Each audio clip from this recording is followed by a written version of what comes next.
La baja de un activo inexistente puede llevarse directamente al patrimonio para no afectar los dividendos. Bueno, en realidad no, la respuesta es de ninguna manera. Y no sé por qué esto ha venido como haciendo carrera en el mercado. Varias veces he obtenido esta pregunta donde nos están diciendo que por ejemplo, en una empresa encontraron un faltante de efectivo. Entonces digo, no, falta, digamos que había 200 millones de pesos en libros, pero el extracto dice que son 180 y no se encuentra la diferencia, o fue un fraude, un robo. Entonces están llevando eso contra el patrimonio. En realidad yo no puedo utilizar el patrimonio como un comodín para ir a llevar estas pérdidas por faltantes de activos.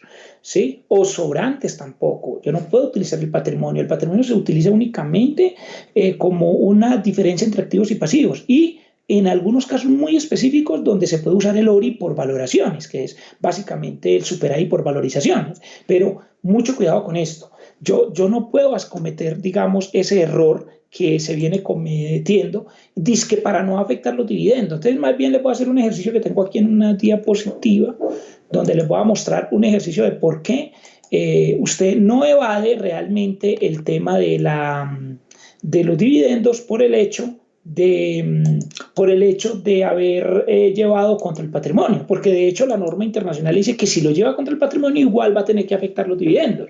Entonces miremos un ejercicio aquí en pantalla para que se entienda el tema. Dice, un error común en el ESFA puede llevar los faltantes o sobrantes al patrimonio en lugar de afectar los resultados del periodo de diagnóstico o transición. Y ahora pues va a tener que normalizar esas diferencias porque pues la DIAN le está diciendo que entonces puede ser que usted lo que tenga es un tema de normalización por un faltante. Recuerde que lo que usted podía llevar al patrimonio era únicamente las estimaciones. Entonces el ejercicio dice así.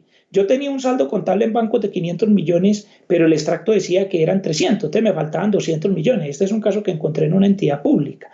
Entonces el error fue dar de baja contra el patrimonio en el ESFA.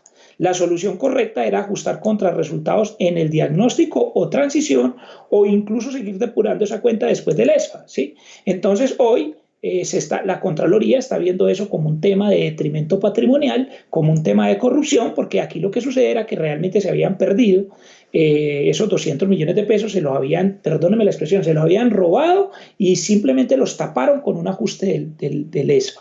Y si sucede hacia adelante, yo tengo que tener en cuenta que si en el ESFA, vamos a hacer un último ejercicio para ver por qué sí se afecta el dividendo. Dice así, realización de diferencias del ESFA. Mucho cuidado porque hay gente que no está realizando las diferencias del ESFA. El ejercicio dice así. En el ESFA se redujo el patrimonio por un faltante de 2 millones en bancos, ¿sí? Digamos que había 10 millones en contabilidad contra 8 millones de extracto. Debió ser gasto en el periodo de diagnóstico, pero no, lo llevaron disque contra el patrimonio. Ahora va a tener que realizarlo como un menor valor de los dividendos del año 2016, 17, 18 y siguientes y 19 o de este periodo. Eso lo dijo el Consejo Técnico en el concepto número 376 de 2013 y 056 de 2014 y también lo dijo el boletín 8 de las supersociedades, de manera que, ojo, si a mí me falta bancos y yo hago lo que usted está viendo en pantalla, que simplemente lo llevo contra el patrimonio, ¿sí? Lo que voy a tener que hacer es que con las utilidades reales de los periodos siguientes, voy a tener que reversar este ajuste que usted está viendo en pantalla y llevarlo contra un menor valor de los dividendos repartibles. Ojo, tengo que llevarlo contra un menor valor de los dividendos repartibles. Un último ejercicio, pero con un sobrante. En la fecha del ESFA se redujo el patrimonio, perdón, este también es un faltante.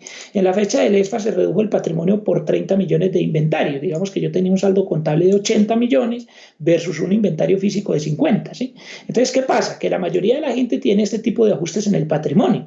Simplemente lo llevaron al patrimonio y dejaron ese patrimonio quieto.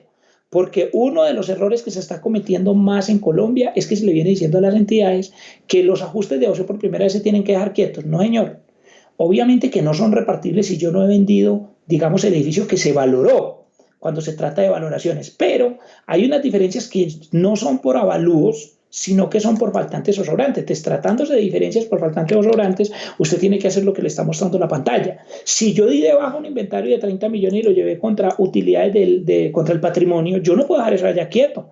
El Consejo Técnico lo ha dicho en varias ocasiones, como los conceptos 376 de 2013 y 056 de 2014, y también lo ha dicho el Boletín 8 de las Supersociedades. Dijo, señor, absorba esas pérdidas con dividendos de periodos siguientes. Entonces, la conclusión es, yo no me gano nada con coger un faltante de un activo y llevarlo contra el patrimonio, cuando a mí yo tengo un fraude, un robo, por ejemplo, y llevarlo contra el patrimonio, porque si usted lo hace de esa manera, a futuro, igual va a tener que absorber esa pérdida con utilidades de periodos siguientes.